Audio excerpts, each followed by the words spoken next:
Hi hello friends, welcome back to my YouTube channel. என்னுடைய சேனலை subscribe பண்ணால் please subscribe பண்ணிக்கோங்க. பக்கத்தில் பெல் ஐக்கானை கிளிக் பண்ணிக்கோங்க. அங்கே உருளைக்குழம்பு எப்படி செய்யுதுன்னு பார்க்கலாம்.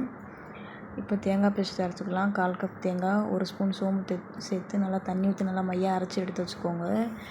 இப்போ இந்த கப்பில் 1/4 கப்பு துவரம்பருப்பு, 1 கப்பு கடலைப்பருப்பு சேர்த்து நான் தண்ணி ஊற்றி நல்லா 1 மணி நேரம் ஊற வச்சுருக்கேன். இப்போ நல்லா ஊறின பருப்பை மிக்ஸி ஜாரில் சேர்த்துக்கோங்க.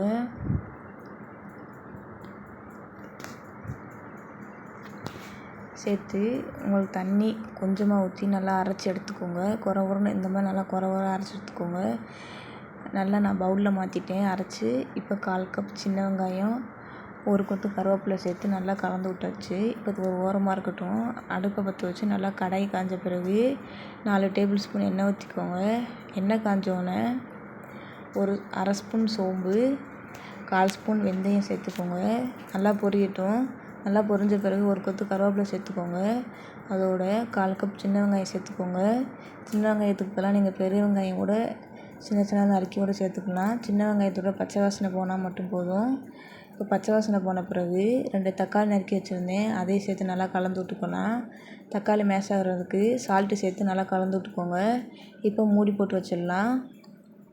2 நிமிஷம் கழித்து ஓப்பன் பண்ணி பார்க்கலாம். தக்காளி நல்லா குக்காகி வந்துருச்சு. பாருங்கள், நல்லா கலந்து விட்டுக்கலாம். நல்லா கலந்து விட்ட பிறகு மசாலா சேர்த்துக்கோங்க. அடுப்பை சிம்மில் வச்சுக்கோங்க. மசாலா சேர்க்குறதுக்கு முன்னாடி 2 டேபிள் ஸ்பூன் மல்லித்தூள், இந்த ஸ்பூன்லேயே நான் 2 டேபிள் ஸ்பூன் சேர்த்துருக்கேன். 1/2 ஸ்பூன் மிளகாய்த்தூள் சேர்த்து நல்லா கலந்து விட்டுக்கோங்க. உங்கள் உரப்புக்கு தக்கன நீங்கள் மிளகாய்த்தூள் சேர்த்துக்கலாம். நான் அரை ஸ்பூன் சேர்த்துருக்கேன். இப்போ நல்லா கலந்து விட்ட பிறகு மூடி போட்டு வச்சுக்கோங்க. மசாலாவோட பச்சை வாசனை போகிற வரையும் வெயிட் பண்ணலாம். இப்போ நல்லா கலந்து விட்டுக்கோங்க. நல்லா கலந்து விட்ட பிறகு ஒரு லெமன் சைஸ் புளி எடுத்து நான் தண்ணி ஊற்றி நல்லா 1/2 மணி நேரத்துக்கு முன்னாடி ஊற வச்சுருந்தேன். இப்போ நல்லா அதை கரைச்சி நல்லா சேர்த்துக்கோங்க. நல்லா கலந்து விட்டுக்கலாம்.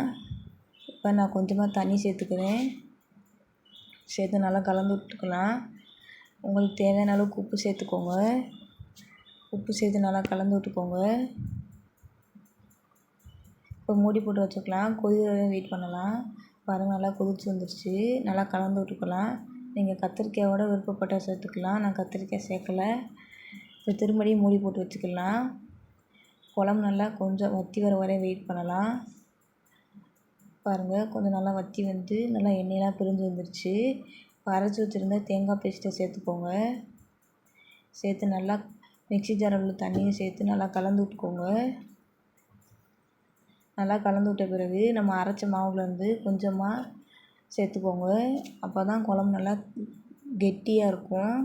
நீங்கள் இல்லாட்டினா பவுலில் மாற்றி தண்ணி ஊற்றி நல்லா கரைசியோடு சேர்த்துக்கலாம். இப்போ நல்லா கலந்து விட்டுக்கலாம். நல்லா கலந்து விட்ட பிறகு கொதி வரை வெயிட் பண்ணலாம். பாருங்கள், நல்லா கொதிச்சு வந்தோடனே உருட்டி வச்சுருந்த உருண்டையை சேர்த்துக்கோங்க. அந்த மாவுலேருந்து கொஞ்சம் கொஞ்சமாக உருட்டி வச்சுக்கோங்க. நான் சின்ன சின்னதாக உருட்டி வச்சுருந்தேன். நல்லா உருட்டின பிறகு உருட்டி அதில் போட்டுக்கோங்க. இப்போ சேர்த்தாச்சு. நீங்கள் சேர்த்தோடனே கலந்து விட வேணாம், உறைஞ்சி போயிடும். இப்போ மூடி போட்டு வச்சு ஒரு 2 செகண்டுக்கு அப்புறம் ஓப்பன் பண்ணி பார்க்கலாம். பாருங்கள், நம்ம உருட்டின மாவுலாம் நல்லா வெந்து வந்துடுச்சு. இப்போ நல்லா கலந்து விட்டுக்கோங்க. இப்போ சூப்பரான உருளைக்குழம்பு தயாராகிடுச்சு. இதுவரையும் நம்ம சேனலை சப்ஸ்கிரைப் பண்ணலாம், ப்ளீஸ் சப்ஸ்கிரைப் பண்ணிக்கோங்க. பக்கத்தில் பெல் ஐக்கானுக்கும் கிளிக் பண்ணிக்கோங்க. இந்த குழம்பு உங்களுக்கு பிடிச்சிருந்துச்சுன்னா ஒரு லைக் பண்ணுங்கள், ஷேர் பண்ணுங்கள், கமெண்ட் பண்ணுங்கள். தேங்க்யூ ஃபார் வாட்சிங்.